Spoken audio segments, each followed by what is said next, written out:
그래도 오늘은 우리가 이제 부처님 오신 날을 맞이해서 그동안 이제 애도 쓰기도 했지만 오늘은 어쨌든 간에 부처님이 출가를 하고, 이게 다 아는 얘기니까 그거는 이제 출가를 하고 처음에 선정 수행을 하고 그 다음에 고행 수행을 하고, 그런데 이제 답을 못 찾잖아요. 답을 못 찾아서 결국은 자기 방식으로 답을 찾아가게 돼요. 그동안 보고 듣고 배운 건 안 되는 거예요.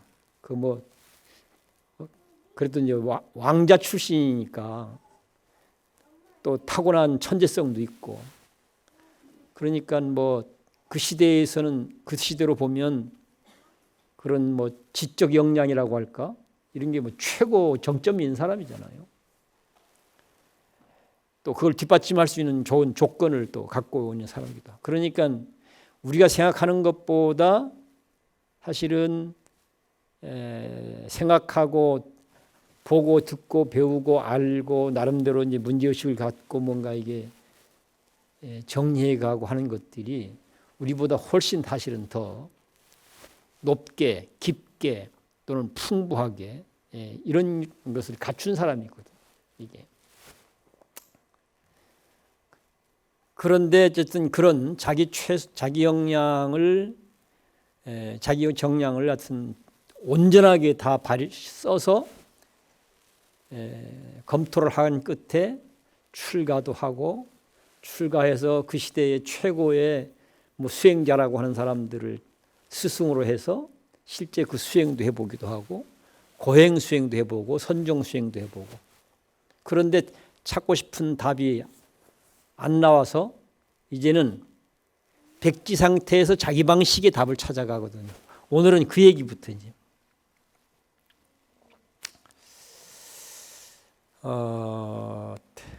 이 과정에서 제가 이제 제 나름대로 그동안 이런 해석이 있어 본 적이 없어요. 부처님 생애를 다루고 있는 그 누구한테도 이런 해석을 제가 들어본 적이 없어요. 또 부처님 생애를 다룬 책들을 이제 읽어봐도, 그런 세계적인 석학들이 만들었다고 하고 읽어봐도 그런 식의 해석을 하거나 설명하는 게는 못 봤어요, 저는. 그런데 제가 이번 이 작업을 하면서 그래, 선정 수행도 답이 없으니까 버리고 고행 수행도 답이 없으니까 버리고 이제 스스로 묻고 스스로 답하는 자기 방식의 길을 찾아가게 되는데, 이때 부처님이 한 수행은 어떤 수행이었을까? 그래서 이게 자문자답 방식으로 수행을 해서 깨달음을 이뤘다 이렇게 되거든요. 그러니까 이건 굉장히 중요한 문제인 거예요. 이 문제는. 그런데 제가 이것을 천착하는 과정에서 부처님이 이런 수행을 했겠구나 라고 하는 것이 반야심경이었어요. 반야심경에서 어떻게 수행하라고 했는지 설명할 수 있겠습니까? 어떠세요? 다시 이건 조금 얘기를 많이 해봐야 되는 내용들인데, 반야심경 우리는 거의 매일같이 독송하잖아요. 거의 매일같이. 그러면 반야심경에서는 어떻게 수행하라고 얘기하고 있을까?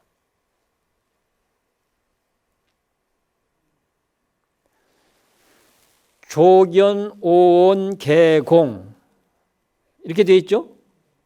조견, 오온, 개공, 도일체, 고액 이거잖아요. 이게 사실은 반야심경의 핵심이에요.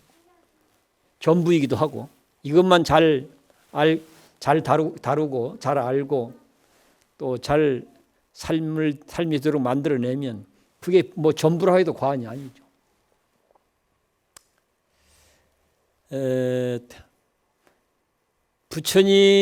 부처님이 깨달은 장면에 대한 이제 얘기들이 경전에는 이렇게도 나오고 저렇게 나오고 하는데, 그 중에 제 기억에 이제 의미 있게 기억에 남아 있는 것이 율장 쪽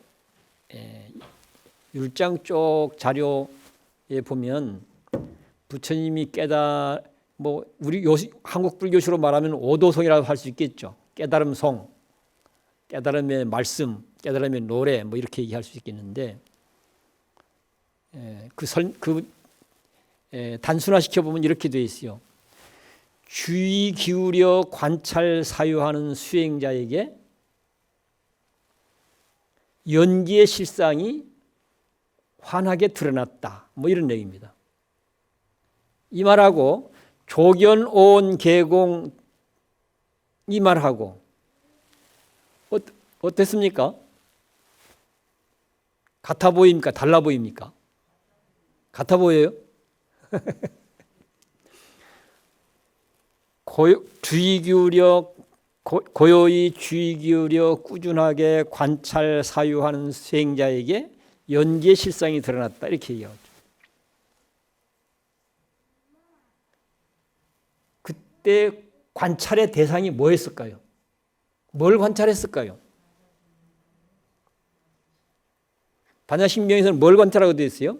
조견, 오온, 계공 이렇게 되어 있단 말이죠. 뭘 관찰하게 했죠? 오온을 관찰하게 하면 오온. 그렇죠. 조견, 오온. 관찰 사유는 조견이라는 말로 압축되는 거예요. 반야심경에서. 관찰 사유는 조견이라는 말로. 조견은 한문으로 된 거잖아요. 관찰 사유, 우리말로 하면 관찰 사유라는 말로 이제 풀고 있는데 그것이 한문으로는 조견. 뭘 조견했는가? 또는 뭘 어떻게 조견했는가? 그렇게 이제 따지고 들어가 보면 오온의 존재를 관찰 사유했다. 오온의 존재를 조견했다. 뭐 이렇게 얘기가 되는 거죠. 그러니까 조견이라는 말을 풀면 관찰 사유 이렇게 되거든요. 여기서 오온은 우리 법우님들을 대상으로 해서 얘기할 때 본인에게 반야심경에서 얘기하는 대로 수행을 해라. 그럼 어떻게 해야 되겠습니까? 조견, 오온, 계공 여기까지 잘 관찰 사유해 보니까 오온이 공이더라 지금 그 얘기인 거잖아요. 오온이 공이더라. 이때 오온은 누구예요? 오온은 누구를 지칭하고 있어요? 그렇죠. 각자 자기 자신을 지칭하고 있는 거예요. 이런 사고방식을 선불교로 오게 되면 어떻게 돼요? 자기 본래 면목을 잘 알아야 된다 이렇게 표현되고 있는 겁니다. 선불교로 오게 되면 자신의 참모습, 자기의 본래 면목을 잘 알아야 된다 이렇게 표현되고 있고 표현이 약간씩 다르긴 하지만 말하고자 하는 메시지는 사실은 같은 내용들이죠. 부처님도 다 해보고 다 답이 안 되니까 이제는 자문자답 방식으로 이제 길을 찾아가게 되는데 그래서 결과적으로는 자기 자신을 마치 반야심경에서 하듯이 자기 자신을 직접 관찰 사유한 거예요. 뭐 깨닫겠다라고 찾아 헤매고 다니고 고통으로부터 벗어나는 길을 찾겠다고 찾아 헤매고 다니고 그렇게 인생살이에 너무나 문제가 많아. 이 문제를 해결해야 돼. 이 문제를 풀어야 돼. 인생살이가 너무나 고통스럽고 불행해. 이 고통과 불행으로부터 벗어나는 길을 찾아야 돼. 이렇게 문제를 풀어내기 위해서 또는 답을 찾아내기 위해서 온갖 짓을 다 한 거예요. 그걸 뭐 선정주의다, 고행주의다 이렇게 표현을 하고 있는 거죠. 그런데 다 안 되니까 결과적으로는 자문자답 방식으로 답을 찾게 되는데 이렇게 자문자답 방식으로 답을 찾으려고 하기 이전에는 주로 뭘 찾아 헤맸을까? 하나는 신에 대한 것에 대한 답을 찾기 위해 신이 세상을 만들었다. 신이 창조했다. 이렇게 얘기하잖아요. 그래서 신을 전제로 해서 답을 찾으려고 수행을 하게 되는 거예요. 다른 하나는 뭐겠어요? 인간에게는 영원 불멸의 자아가 있어. 영원 불멸의 영혼이 있어. 영원 불멸의 마음이 있어. 이 사고방식을 전제로 해서 답을 찾는 거예요.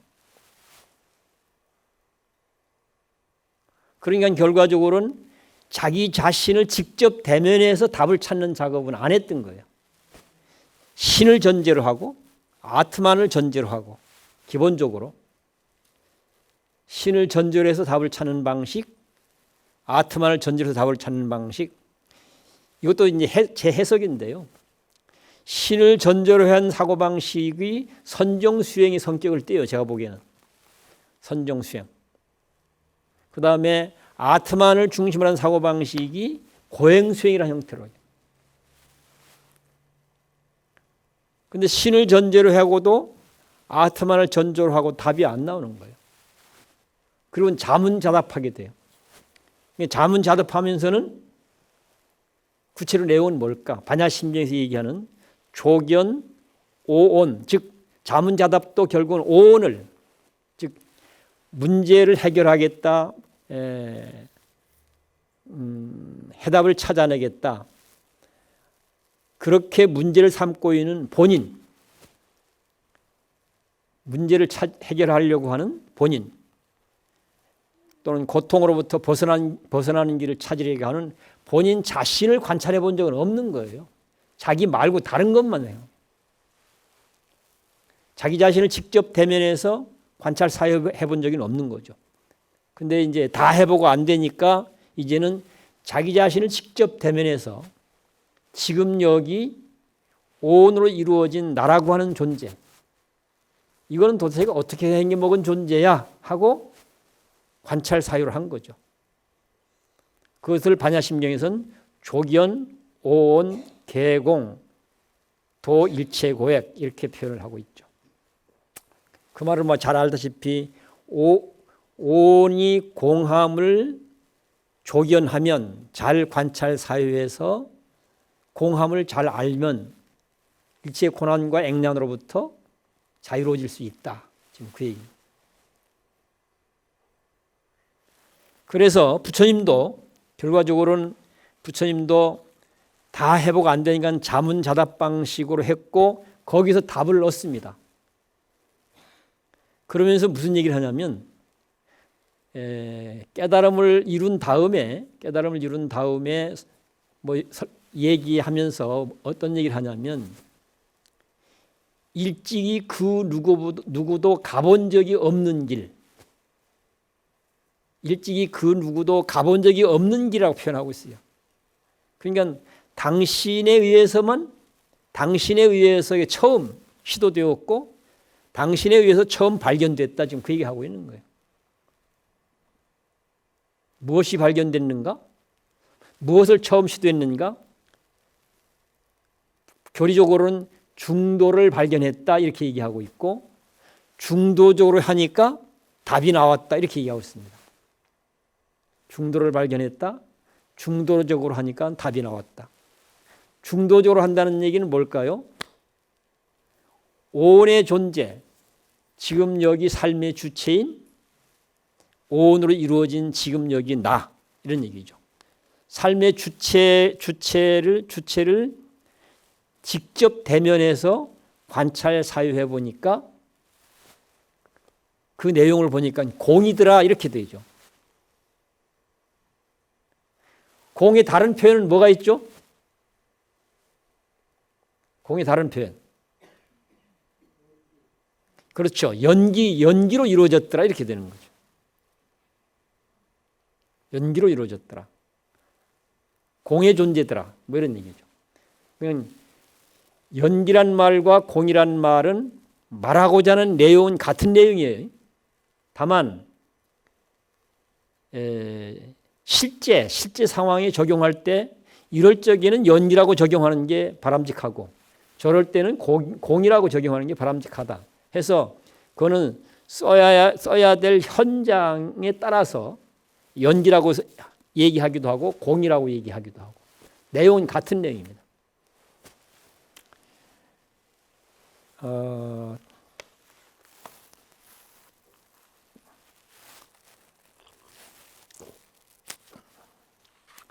그러니까 반야심경에서 우리에게 가르쳐주고 있는 수행론하고 부처님이 깨달음을 이룰 때 당신 방식으로 해서 깨달음을 이루었는데 부처님이 깨달음을 이룰 때 했던 수행 방식하고는 내용을 맞춰보면 표현은 좀 다르지만 같은 내용이었다라고 저는 파악을 했어요. 그렇게 하니까 불교가 조금 더 명료해졌어요. 제가 볼 적에는. 그렇게 정리하니까. 그것을 이제 부처님 오도송이라고 얘기할 수 있는 표현 속에서는 관찰 사유라는 말로 표현되고 있고 반야심경에서는 그런 걸 압축해서 조견이라는 말로 한문으로 표현되고 있고 그렇다는 얘기죠. 그래서 그러면 지금 설명드렸던 것을 참고해서 오늘은 어쨌든 끝내려고 그래요. 이 제일 골치 아픈 부분인데요. 부처님 생애 중에서. 이제는 메모된 걸 이제 쭉 한번 읽어가 볼게요. 자기 방식의 답을 찾아가는 문제의식들.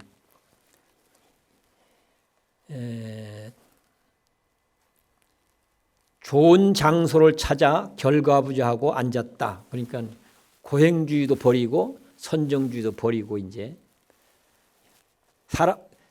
그동안 보고 두고 배운 내용 중에서 안 가본 길 없이 다 가봤는데 답이 안 나온 거죠. 그러니까 이제는 자문자답, 자신에게 묻고 자신에게 답을 찾아가는 이런 접근을 하게 되는 거죠. 그 시작입니다. 이제 좋은 장소를 찾아 결과부자하고 앉았다. 자기 밖에 있는 창조주라는 사고방식과 내면에 있는 아트만이라는 사고방식. 그러니까 창조주라는 사고방식과 아트만이라는 사고방식을 중심으로 해서 온갖 수행을 다 해본 거죠. 중심으로 하는 기존의 길, 그걸 부처님이 양극단이라고 표현하고 있습니다.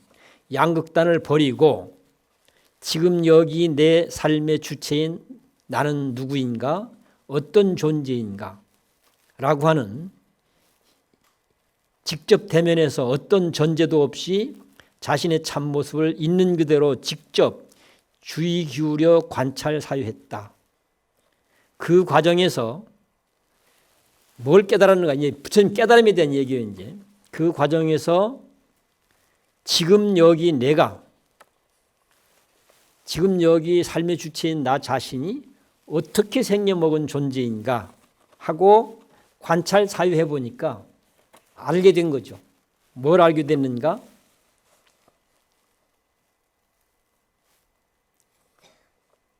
지금 여기 나라고 하는 존재가 관찰 사유해서 그걸 개념으로 이렇게 정리해 보니까 어떻게 됐죠? 반야심경에 오온이 뭐예요? 색, 수, 상, 행, 식. 5가지로 개념화 시킨 거예요. 물론 더 할 수도 있어요. 더 늘릴 수도 있고 또 어떻게 보면 줄일 수도 있어요. 그는 이제 사람들한테 전달할 적에 어떻게 보면 어린아이에게는 더 세밀하게 해줘야 되잖아요. 어른은 뭐 한마디만 해도 알아듣기도 하고 그러지 않습니까? 그게 대상에 따라서 이거는. 대상에 따라서. 그래서 처음 깨달은 게 삶의 주체인 지금 여기 나라고 하는 존재가 온의 화합으로 이루어져 있구나. 이거 깨달은 거예요. 온의 화합으로 이루어져 있구나. 이거 뭐 이런 거 설명을 사실은 해야 되는데 시간이 이제 쫓기니까. 그래도 그 전에 한번 이제 제가 이제 그 변비 얘기했었죠. 변비 기억나세요? 변비를 경험한 적이 있었는데요. 그 변비를 겪어보니까 똥을 못 누는 일이 보통 일이 아니더라고요. 이게 죽고 사는 일이에요. 죽고 사는 일. 그러니까 이걸 겪어보니까 학문이라고 하는 존재에 눈을 뜨는 거예요. 아, 이 학문이라고 하는 게 평소는 한 번도 생각해 본 적이 없어요. 학문이 있는지 없는지, 이것이 어떤 것인지, 좋은 것이 나쁜 것인지, 있어야 되는 건지 없어야 되는 것인지, 소중한 것인지 불필요한, 한 번도 생각해 본 적이 없는 거예요. 한 번도. 태어나서 지금까지 살면서. 그런데 변비를 겪어보니까 이건 너무나 소중한 문제인 거예요. 살고 죽는 문제를 좌지우지하니까 어떻게 보면 너무나 위대한 문제이면서 위대한 존재이기도 한 거잖아요. 그렇잖아요. 사람을 울게 만들기도 하고 웃게도 만들기도 하니까 너무나 거룩하지 않습니까? 이런 거 하나하나 확인해 보니까 이런 것이 깨달음인 거예요. 어떻습니까? 여러분이 해볼 수 있겠습니까? 못하겠습니까? 이거를. 조금만 관심을 가지면 누구나 할 수 있는 일이잖아요. 난 불교는 이래야 된다고 보는 거예요. 전 이런 불교를 만들어내야 된다고 생각하는 거예요. 그래서 하나 이제 아까 이제 학문을 예를 들어서 이제 말씀을 드렸는데요. 참고하시면 다른 데 다 적용되어지는 거거든요. 첫 번째 깨달음이 그러니까 오온으로 이루어졌다는 사실을 깨달은 거예요. 그 다음에 또 관찰을 해보니까 오온으로 이루어져 있는데 오온으로 이루어진 지금 여기 나는 내용적으로 어떤 존재인가? 내용적으로. 오온으로 이루어졌는데 좀 더 구체적으로 그 내용이 뭐야? 뭐죠? 이 정도면 이제 눈치채고 얘기들이 나와야 되는데. 예? 안, 이, 비, 설, 신, 의, 육근, 육근이 달려있는 존재야. 어떻습니까? 부처님도 똑같아요. 부처님도 오온의 인연 화위로 줬고 6가지 기관을 갖고 있고 또 뭐 있어요 다음에? 육근이 혼자 육근이 될 수 있습니까? 그럼 누구하고 해야 육근이 돼요? 대상이 있어야 되잖아요. 대상이. 뭐죠 대상이? 그렇죠. 색, 성, 향, 미, 촉, 법. 늘 이게 같이 있는 거예요. 육근과 육경은. 볼 게 없으면 눈은 눈일 수가 없어요. 그렇잖아요. 볼 게 있을 때 눈이 눈인 것이지. 아까 학문 얘기했는데 똥 눌 일이 없으면 학문이 아니죠. 그렇잖아요. 똥을 누를 때 학문인 것이지. 그래서 관찰을 해보니까 6가지 기관을 갖고 있고 6가지 대상과 늘 함께하고 있고 또 관찰해보니까 뭐죠? 또 관찰해보니까 결국 6가지 기관과 그 대상이 접촉할 때 6가지 기관과 6가지 대상이 접촉할 때 분별이 생긴다 이렇게 되는 거죠. 분별. 눈으로 보고 생각하는 거, 귀로 듣고 생각하는 거, 몸으로 부닥쳤을 때 느끼는 느낌으로 생각하는 이런 것들이잖아요. 육식, 그러죠? 자, 육근, 육경, 육식 이걸 통틀어서 교리적으로 뭐라고 합니까? 18개. 그렇죠? 온 18개. 지금 여기 나는 어떻게 생겨먹은 존재인가? 오온으로 이루어진 존재야. 그 다음에 뭘 하고 있어? 18개 활동을 하고 있어. 이런 거죠. 그래서 인생이란 무엇인가? 나는 누구인가 하는 물음에 대해서 이런 내용으로 되었다는 사실을 부처님이 깨달은 거예요. 부처님이 이전에는 누구도 나는 누구인가, 인생이란 무엇인가 하는 물음에 대해서 이렇게 설명해 본 적이 없는 거예요. 그래서 부처님이 아무도 가본 적이 없는 길을 내가 발견했다. 그렇게 얘기를 하고 있는 거다.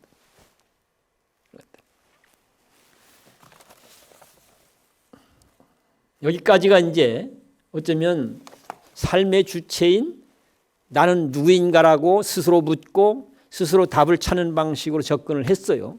그렇게 접근을 해서 파악된 내용을 언어로 개념화한 것이 오온, 12처, 18개 이렇게 아니 오온, 육근, 육경, 육근, 육경 그리고 이걸 통틀어서 18개 그렇죠. 그렇게 이게 부처님이 깨달은 내용이에요. 어떻게 얼른 생각해보면 별것도 아니네 이런 생각을 할 수 있죠. 얼른 생각하면 여러분도 한번 변비를 겪어보면 좋을 것 같아. 그러면 이 얘기가 잘 통할 것 같아. 변비를 겪어보니까 이게 별게 아닌 게 아닌 거예요. 이게. 그래서 우리 이제 붙들어 살자 발언문에 보면 그런 표현이 있습니다. 잘 모를 땐 죄 많은 업부중생이었는데 제대로 알고 보니까 본래 부처더라 이렇게 표현되어 있죠. 우리도 마찬가지예요. 이 사실, 이 본래 부처다라는 말로 요약되고 있는데 잘 모를 땐 죄 많은 중생이었는데 제대로 알고 보니까 본래 부처더라. 이 본래 부처란 사실, 이 사실만 제대로 알아서 이거 틀림없구나 라고 하는 자각과 확신만 있으면 그 다음에 삶의 문제는 사실은 뭐라고 할까? 어쩌면 절로절로 우리가 길을 찾아갈 수 있다고 봐요. 절로절로. 어떤 열등의식도 가질 이유가 없고요. 어떤 피해의식도 가질 이유가 없고요. 위풍당당하게 내 삶의 길을 얼마든지 찾아가고 만들어갈 수 있다는 얘기죠. 그것이 제대로만 정리되면 그 누구에게도 기죽을 일 없어요. 그 누구에게도. 그 어떤 상황에서도 어떻습니까? 어떤 상황에서도 스스로의 삶의 존재에 대해서 스스로의 삶에 대해서 위풍당당할 수 있다고 한다면 그것으로 충분하지 않습니까? 그렇죠. 그보다 더 매력적인 삶이 있겠어요? 그보다 더 희망찬 삶이 있겠냐고요. 불교는 이런 거예요. 불교는.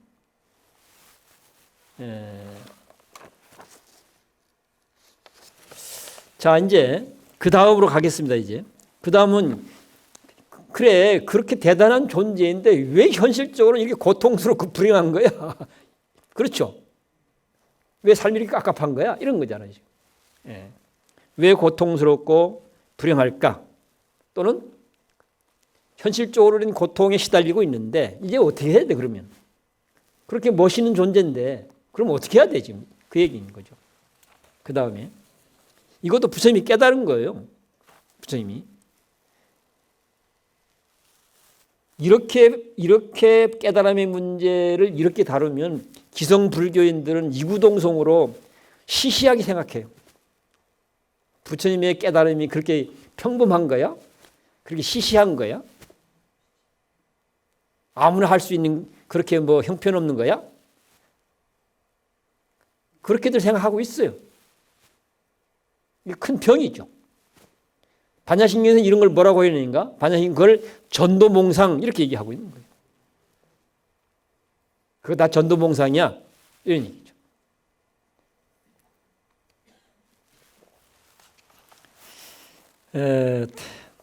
그래서 이제 앞에는 인생이란 뭐야? 나는 누구야? 하는 물음에 대한 부처님의 발견, 불교님의 깨달으면 두 번째는 사는 게 이렇게 고달픈데 이거 어떻게 해야 돼?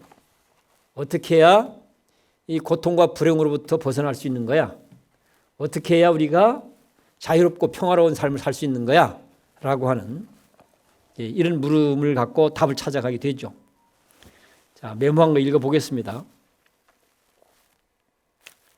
고통과 불행의 문제에 대해 답을 찾는 문제의식들. 왜 고통과 불행의 삶을 살게 되는가? 평화롭고 행복하게 살려면 어떻게 해야 하는가? 직접 경험 가능한 답을 찾아야 한다. 중도, 있는 사실을 주의 기울여 관찰 사유해 보니 직접 경험 가능하게 하려면 지금 여기에서 육입, 육경, 육식의 촉, 삼사가 직접 만나는 데서부터 시작되어야 함을 알게 됐다. 이것도 부처님이 깨달은 내용인 거죠. 교리 공부하셨으니까 뭔지 아시죠 지금? 이것만 설명 안 해도.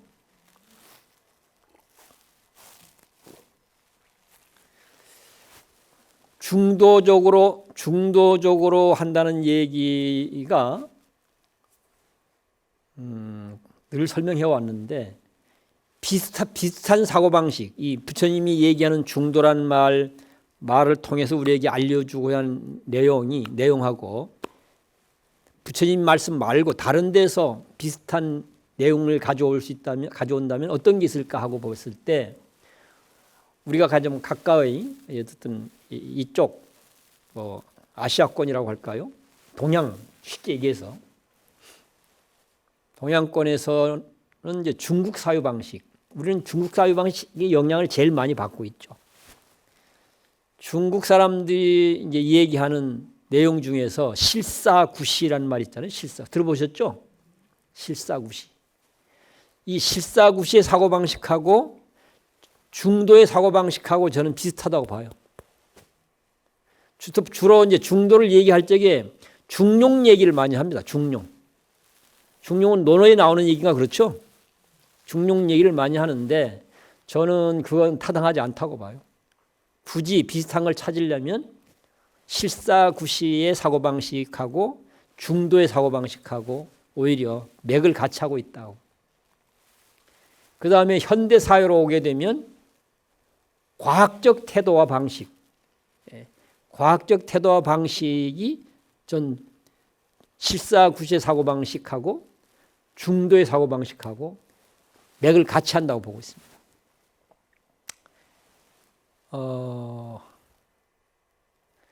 독립 인도 초대 수상이었던 네루가 감옥에 있을 때 딸한테 쓴 편지가 책으로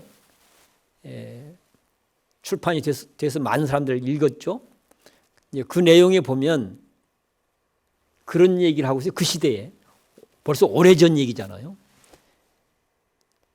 독립인도 초대 수상이니까.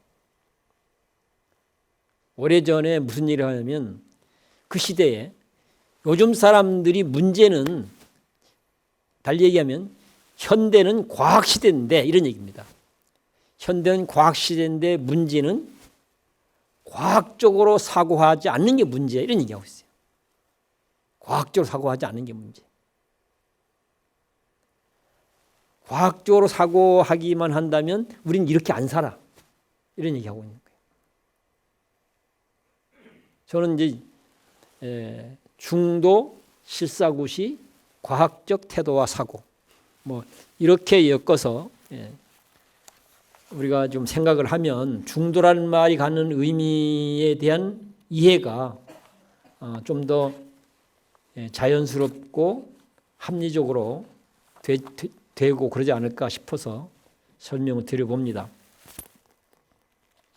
그런데 이제 부처님이 자문자답방식으로 잡을 찾아가는 과정 속에서 뭘 깨달았을까? 결국은 고통의 발생과 소멸에 대한 내용을 파악을 하거든요. 왜 고통으로 우리가 귀결되고 있는지, 이 고통과 불행으로부터 벗어나려면 어떻게 해야 될지 여기에 대한 답 찾기를 하는 거예요. 여기에 대한 답으로 뭘 설명하고 있습니까? 교리적으로 보면 12연기로 설명되고 있죠. 12연기. 다 아시죠? 12연기. 처음 들으세요? 표정이 처음 듣는 것 같아. 12연기가 시작이 어떻게 되면 무명으로부터 시작되죠. 근데 무명으로부터 그걸 시작을 하게 되면 부처님 말씀에 맞추어서 해석할 수가 없어요. 그럼 부처님은 뭐라고 얘기하고 있는가? 나의 가르침은 함께 이 얘기를 나눌 경우 바로 이해할 수 있어. 바로 경험돼, 바로 증명할 수 있어. 이렇게 이야기하고 있어요. 그러니까 무명에서부터 그걸 설명하려고 하면 직접 경험 가능하도록 다룰 수가 없어요. 부처님 말씀이. 왜? 그러니까 아득한 과거로 돌아가게 돼요. 무명에서부터 12연기를 해석하려면 직접 경험 가능하도록. 봐봐, 이렇게 해보니까 이렇잖아. 그러면서 부처님 뭐라고 얘기할까요? 나는 이렇게 말을 해본 적은 없어.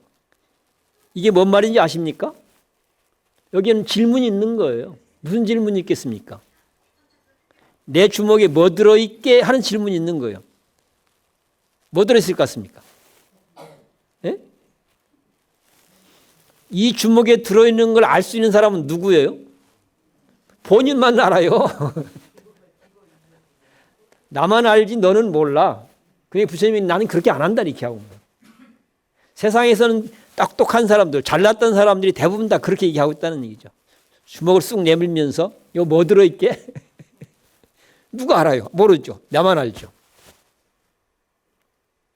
사람들은 그렇게 문제를 다루고 있는데 나는 주먹을 내미는 방식으로 문제를 안 다뤄.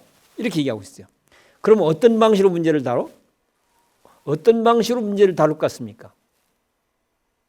나는 두 손 쫙 펴고 봐봐. 나도 보고 알 수 있듯이 너도 보고 알 수 있잖아. 이렇게 얘기하고 있단 말이에요. 이게 불교다 이렇게 얘기하고 있어요. 스님들만 알 수 있고 제가전은 알 수 없어. 이런 불교 아니라는 얘기예요. 어른만 알고 아들은 몰라. 그런 불교 아니라는 얘기죠. 도인만 알고 도인 아닌 사람은 알 수가 없어. 이런 불교 아니라는 얘기죠. 그게 다 주먹 내미는 불교인 거예요. 얘기인 거예요. 어른만 알고 아들은 몰라. 스님만 알고 신자는 몰라. 이거 다 주먹 내미는 사고방식.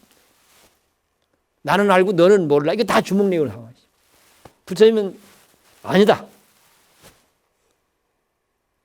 나의 가르침은 나는 또는 나의 가르침은 두 손을 쫙 펴고 봐봐. 이렇게 펴는데도 안 보여? 이렇게 해요. 내가 보듯이 너도 보잖아. 당연히 보니까 여기 손에 뭐가 있는지 알 수 있잖아요. 내가 알듯이 너도 알 수 있잖아. 내가 보듯이 너도 볼 수 있고 내가 알듯이 너도 알 수 있어. 이런 게 나의 가르침이고 나의 진리야. 이렇게 얘기하고 있단 말이죠. 그러니까 잘난 체하면 안 되는 거예요. 잘난 체하면. 잘난 체하는 건 뭐예요? 다 주먹적 사고방식이죠. 내 주먹이 뭐 들어있게. 별것도 있어봐야 별것도 있지도 않아요. 거기에. 있으면 뭐가 있겠어요. 그래서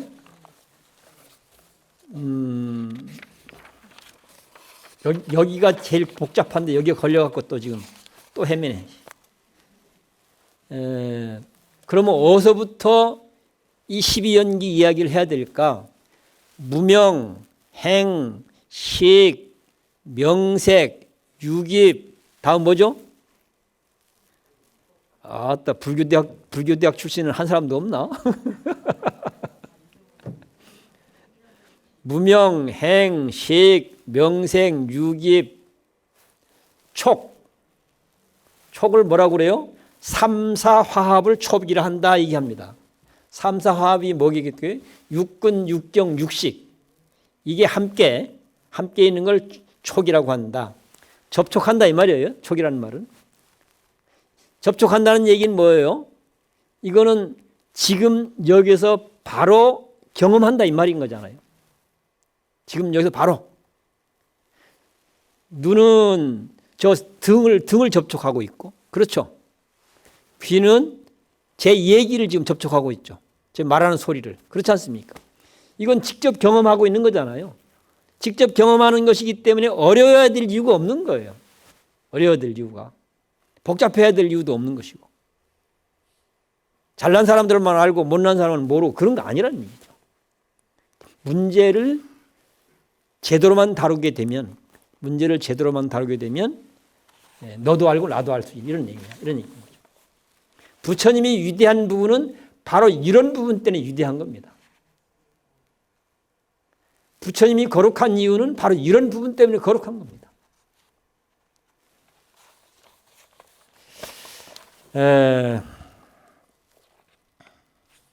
그래서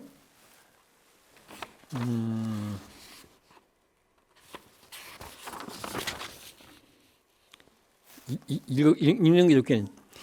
직접 경험 가능하게 하려면 지금 여기에서 육입, 육경, 육식의 촉, 그러니까 육근, 육경, 육식, 삼사, 이 세 가지를 삼사라고 얘기해요. 삼사가 직접 만나는 데서부터 시작되어야 한다. 그러면 삼사가 화합한 촉 이후의 내용들, 그 다음에 읽어보겠습니다. 촉, 삼사가 직접 만날 경우 첫 번째 반응이 뭘까요?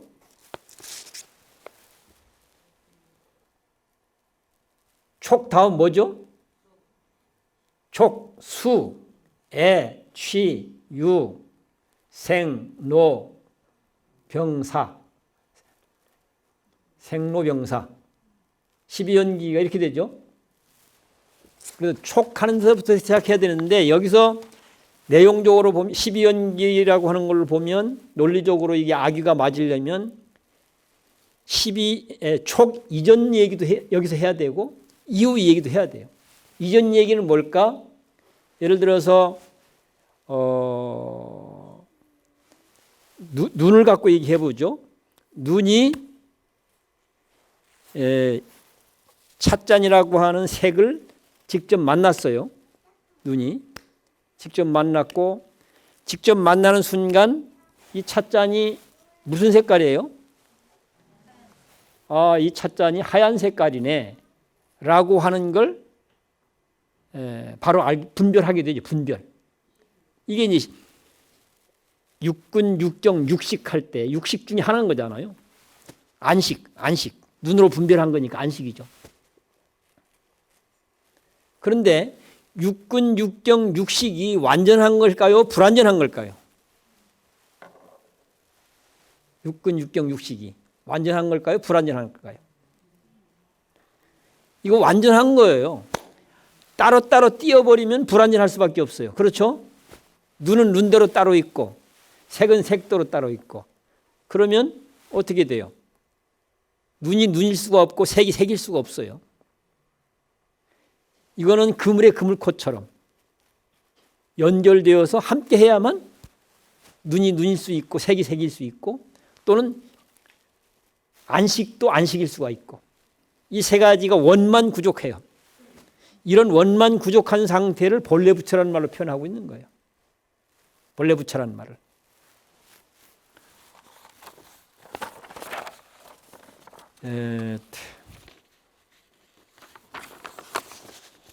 그래서 접촉하는 순간 우리가 직접 경험 가능하도록 할 수는 없지만 이 12연기가 제대로 갖추어지려면 제일 첫 번째 접촉했을 때 무슨 반응을 할까?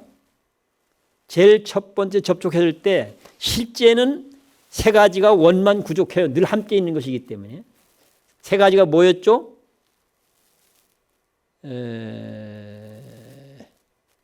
안, 색, 식. 이 세 가지죠. 안, 눈에 보이는 색, 그리고 저건 색깔이네 하고 분별하잖아요. 우리 안, 색, 식. 이 세 가지가 촉하는 건데, 촉하는데 이 세 가지는 원만 구족하다. 눈은 눈으로서 제대로 된 눈인 것이고, 또는 색은 색대로 제대로 된 색인 것이고, 또는 접촉했을 때 보는 분별이 생기는 거잖아요. 식은 식대로 제대로 된 식인 것이고, 이 세 가지가 다 원만 구족한 건데, 실상은 그런데 무명은 무지하다 이 말이거든요. 모른다. 사실을 사실대로 모른다 이 말이거든요. 무명으로 접촉하고 있기 때문에 원만 구족함을 몰라요. 즉 완성되어 있음을 몰라. 모든 존재는 완전하고 싶어 해요. 모든 존재는 완전하고 싶어 하는데 딱 접촉하는 순간 무지로 접촉하고 있기 때문에 그런 완전함을 몰라. 완전함을 모르니까 그 다음에 뭔 생각이 작동하겠어요? 아, 지금 여기 나는 불완전한 존재구나. 미완성의 존재구나. 또는 죄 많은 업보 중생이구나. 이런 사고방식들인 거죠. 미완성이 뭘 하고 싶겠습니까? 미완성이니까 완성되고 싶어 하겠죠. 그렇죠? 부족하니까 충분하게 되고 싶죠. 완전하게. 이런 거죠. 그래서 접촉하는 순간 실상을 제대로 모르니까 무명. 촉하는 순간 본래는 완전한 건데 그걸 제대로 몰라서 불완전하다는 판단을 하게 되는 거죠. 불완전하다는 판단을 하니까 그 다음에 본능적으로 뭐가 작동하겠어요? 완전해져야지 하는 거가 있다는 거죠. 완전해지려면 뭔가 부족한 걸 가져와야 되잖아요. 채워야 되고. 그렇죠. 그렇게 이것이 계속 진화해 갑니다. 그래서 무명 다음에 뭐예요? 행이죠. 행. 이게 완전해지려고 하는 맹목적인 의지예요. 불완전하다고 하는 것에 근거해서 완전해지려고 하는 맹목적인 의지. 이게 욕망인 거죠. 행. 행 다음은 뭐요? 더 이제 구체화되어지는 거예요. 그래, 이제 완전해지려면 뭔가를 해야 돼 하는 분별로 더 구체화되어지는 거예요. 더 이제 진전이 되어지면 완전해지기 위해서는 다 함께 해야 되는데 잘못 알고 지금 진척이 되기 때문에 정신적인 요소와 물질적인 요소 이런 것들이 분리되어서 따로따로 있다는 사고방식으로 계속 이것이 진화해 가는 거예요. 그것이 무명, 행, 식, 명색. 그 다음 뭐죠? 분리되어 따로따로 존재하는 이런 문제의 생각이거든요. 그 다음에 유깁이죠. 그래서 분리되어 있다라고 하는 이 분별이 유깁에서 활동을 하게 돼요. 유깁에서 안, 이, 비, 설, 신, 의 여기서. 그 다음에는 뭐죠? 유깁 다음에? 그 다음에 촉이죠. 그렇죠? 촉. 근데 그러니까 촉 이전에는 경험 가능하도록은 얘기할 수가 없어요. 우리가 직접 경험하고 하지 못하는 것이기 때문에. 그런데 우리의 이런 활동이 고통으로 귀결되게 되는 원인이 뭘까라고 얘기를 하려고 하면 12연기로 설명을 해야 되는데 그렇게 할 경우 촉하는 순간을 중심에 놓고 촉하기 이전으로 가면 무명, 행, 식, 명색, 유깁 이렇게 되어지고 촉하는 이유는 뭐죠? 촉한 이유는 촉, 수, 애, 취, 유, 생 이렇게 가잖아요. 그렇죠? 촉하는 순간 느낌이 있는 거예요. 느끼면 뭔 느낌이 있겠어요? 좋은 느낌, 싫은 느낌, 이것도 저것도 아닌 느낌 이런 거죠. 그 다음에 뭐예요? 느낌이 좋은 느낌은 취하려고 하고 싫은 느낌은 제거시키려고 해요. 쫓아내려고 그러게. 그래서 수 다음에는 애죠. 애. 수, 애, 취, 유. 애는 가래. 가래는 좋은 거는 가져오려고 하고 나쁜 거는 내치려고 하는 게 가래예요. 그러니까 뭐 미운 놈은 내치고 좋은 놈은 붙잡고 이런 거잖아요. 하나는 욕심 부리는 것이고 하나는 화내는 것이고 이런 것들이죠. 그 다음에 가래, 그러니까 붙잡아야 될 뭔가 좋은 내용이 있다는 착각, 내쫓아야 될 나쁜 놈이 따로 있다고 하는 착각, 이게 이제 가래예요. 가래. 잘 몰라서 지금 생기는 현상이거든요. 이것이 잘 몰라서. 그 다음에 뭐예요? 붙잡아야 될 무엇이 실제 존재해. 또는 쫓아내야 될 무엇이 실제 존재해. 그래서 이걸 더 강력하게 붙잡으려고 해요. 그걸 취라는 말로 표현하고 있어요. 취. 계속 지금 잘못된 사고방식이 진화해서 발전해 가고 있는 거예요. 취 다음엔 뭐예요? 생이죠. 아니 유. 계속 무명에서부터 이렇게 쭉 진전이 되어서 유는 무슨 얘기냐면 나쁜 놈이니까 쫓아내야 될 나쁜 놈이 실제 존재해. 또는 좋은 놈이니까 붙잡아야 돼. 그래서 붙잡아야 될 물건이 실제 존재해. 이 사고방식이 완성된 상태를 생이라고 하는 거예요. 생. 아니 유. 쭉. 그 다음에 생은 뭘까? 완성된 상태, 신류, 이 유라고 하는 것이 붙잡아야 될 무엇이 실제 존재하는 이 사고방식, 쫓아내야 될 무엇이 실제 존재한다는 이 사고방식. 이게 실제는 없는데 잘 몰라서 그런 착각을 하고 있는 거예요. 실제는 없는 건데 잘 몰라. 반야신경에서 전도몽상이라고 하는 말이 그 말인 거죠. 실제는 없는데 있다고 생각하는 거예요. 그런 착각으로 삶을 살아가기 시작한다. 그게 뭐예요? 생이요, 생. 유는 버려야 될 물건이 따로 있다, 붙잡아야 될 물건이 따로 있다라고 하는 이 잘못된 사고방식이 완성된 상태를 유라고 얘기하고요. 신류. 그게 실제 존재해. 이런 거죠. 생은 이 신류가 실제 존재한다라고 하는 사고방식으로 이제 삶을 살기 시작하는 거예요. 그것을 생이라고 표현하고 있어요. 새로 마치 어머니 뱃속에 있던 아이가 새로 태어나듯이 그렇게 태어난다는 말을 우리는 그걸 그렇게 해석하고 있어요. 제가 볼 땐 그렇게 하면 안 된다고 봐요. 그런 게 아니고 바로 이게 무지와 착각의 사고방식이 완성되어서 실제 삶으로 작동하는 상태를 생이라고 얘기하고 있다. 생이라고. 우리식으로 얘기하면 탐진치가 완성된 상태를 생이라고, 아니 유라고 얘기하고, 완성된 탐진치의 사고방식으로 삶을 사는 걸 생이라고 얘기한다. 그러면 탐진치 사고방식으로 삶을 살면 어떻게 되는가? 젊음도 늙음도 병듦도 죽음도 다 고통과 불행으로 귀결되게 된다. 지금 이 얘기를 하고 있는 거야. 이 무지와 착각으로 살게 되면 고통과 불행으로 귀결되게 된다. 지금 이 얘기를 하고 있는 거야. 그래서 실제는 없는 건데 실제 있다라고 하는 무지와 착각으로 삶을 사는 거예요. 그것을 부처님이, 아니 인간의 일생으로 보면 뭐예요? 삶의 과정이 뭐죠? 늙는다, 병든다, 죽는다 이거죠. 생로병사. 그런데 경전은 젊음에 대한 얘기가, 이건 좀 문제라고 봐요. 젊음에 대한 얘기가 없어요. 늙음만 얘기하고 있어. 늙고 병들고 죽음만 얘기하고. 젊어요. 12연기에 젊음이 없어요. 이거 좀 내가 볼 적엔 문제라고 봐요. 이런 것들. 어떻습니까? 살아보니까 젊으면 무조건 좋던가요? 젊음이 없어도 괜찮겠던가요? 아니잖아요. 그러면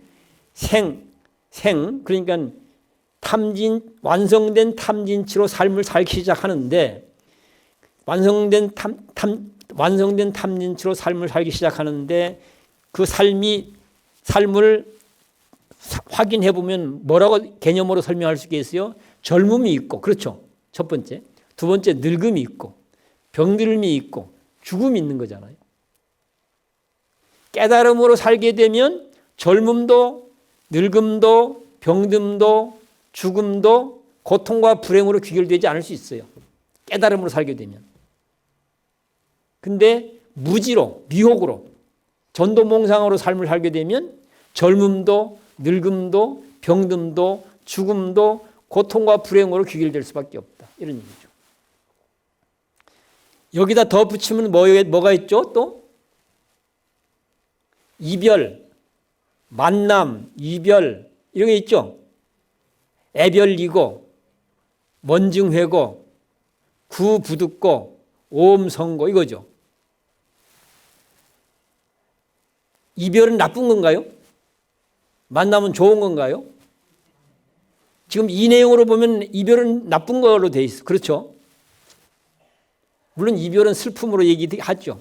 근데 잘 또 확인해 보면 어떤 조건으로 만나는가 헤어지는가에 따라서 다르잖아요. 그렇죠? 헤어지는 게 더 좋을 수도 있고 만나는 게 사실은 나쁠 수도 있죠. 어떤 조건으로 만나냐에 따라서.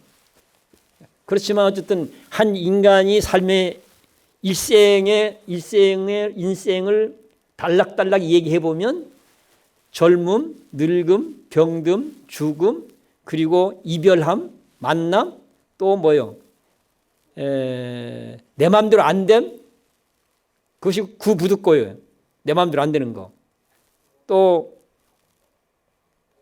오온이라고 하는 것이 우리가 집착하고 욕심 부려야 될 무엇으로 존재한다라고 하는 이 생각이 강하면 강할수록 이 말이에요. 오음선고라는 말이. 이 생각이 강하면 강할수록 고통과 불행은 더 커질 수밖에 없다. 이게 12연기예요. 이게 고통이 발생해가는 과정을 12가지로 설명한 거죠. 소멸은 어떻게 해야 될까? 소멸을 하려면 여기 원인이 뭐죠? 고통과 불행으로 귀결될 수밖에 없도록 만드는 첫 번째 원인, 그게 무명이에요. 무명. 본래 원만 부족한데 그걸 잘 몰라서 미완성이라고 생각해버리는 거예요. 불완전하다고 생각해버려요. 그때부터 이제 쓸데없는 탐욕을 부리게 되는 거예요. 이제. 그런데 정신 차려서 잘 보면, 습관적으로 보면 미완성이라고 하게 되는 거죠. 근데 정신을 잘 보면 본래 완성된 존재네, 원만 부족한 존재네, 본래 부처네, 이렇게가 되는 거죠. 그래서 정신 차려서 처음 보면 어때요? 넉넉히 봤을 때는 본래는 완성된 존재인데 미완성이라고 봤어. 그래서 그것의 귀결은 어떻게 해? 고통과 불행으로 귀결이 돼. 근데 이거 벗어나야 되잖아요. 그래서 정신 바짝 차리고, 아까는 넉넉히 봤고, 습관적으로 그냥. 습관적으로 봤고, 두 번째는 주의 기울여서 잘 관찰 사유해서 보니까 이게 미완성의 존재가 아니라 완성의 존재네? 업부중생이 아니라 본래 부처네? 이렇게 된 거죠. 그러니까 어때요? 본래 부처네? 완성된 존재라는 사실을 딱 접하는 순간 알게 되니까 이걸 깨달음이라고도 얘기할 수 있어요. 완성된 존재를 알고 아니까 다시 완전해지기 위해서 뭘 할 필요가 없잖아요. 그렇죠? 그렇죠? 아까 이제 완전해지기 위해서 뭘 해야 되겠다고 하는 맹목적인 의지의 작동을 행이라고 해야지, 행. 이런 게 생길 필요가 없어. 본래 원만 부족하다는 사실을 아니까 그 다음에 내가 다시 완성돼야 되지 하는 마음을 낼 필요가 없어. 행이 일어날 이유가 없게 돼요. 행이 일어날 이유가 없으니 무명이 없어지니까 행도 생기지 않아. 행이 안 생기니까 다음 뭐가 안 생겨요? 식이 안 생겨. 식이 안 생기니까 다음은 뭐가 안 생겨요? 유기활동이 필요 없어. 그 다음에 뭐요? 접촉해요. 접촉하지만 접촉해서 느낀다 하더라도 욕심을 부리는 쪽으로 갈 필요가 없게 되어버려요. 이게 촉, 수, 가래죠. 가래. 이런 가래를 가질 이유가 없게 되는 거예요. 가래를. 부족하니까 가래가 생기는 거거든요. 부족하니까. 그러니까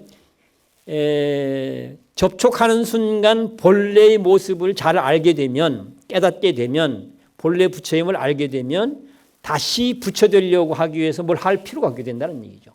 이걸 알게 되면. 그렇게 해서 결과적으로는 무명이 없기 때문에 행이 없고, 행이 없기 때문에 식이 없고, 식이 안 생기니까 뭐 명색이 없고, 명색이 안 생기니까 유기활동이 필요 없게 되고, 이렇게 되는 거죠.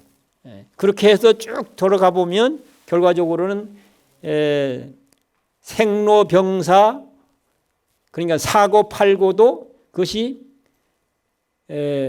불행과 고통으로 귀결될 필요가 없게 된다. 그래서 편안해질 수 있고 자유로워질 수 있다. 지금 이런 얘기가 되는 거죠. 그런 얘기가. 아따, 시간 또 넘어버렸네. 자, 이제 오늘은 이제 이렇게 끝내겠습니다. 그렇게 해서 반야심경에서 얘기하고 있는 수행론하고 부처님이 당신 방식으로 답을 찾기 위해 수행했던 것하고는 내용적으로 보니까 같은 내용이더라. 그걸 이제 참고해서 이해에 도움이 되도록 설명하려고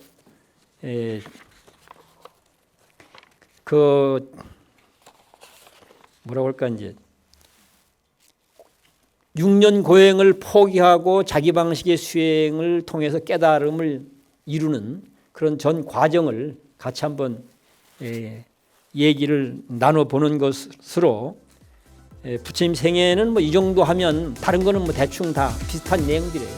그래서 오늘부로 부처님 생애에 관한 이야기는 이 정도에서 마무리를 짓겠습니다. 고생들 하셨습니다.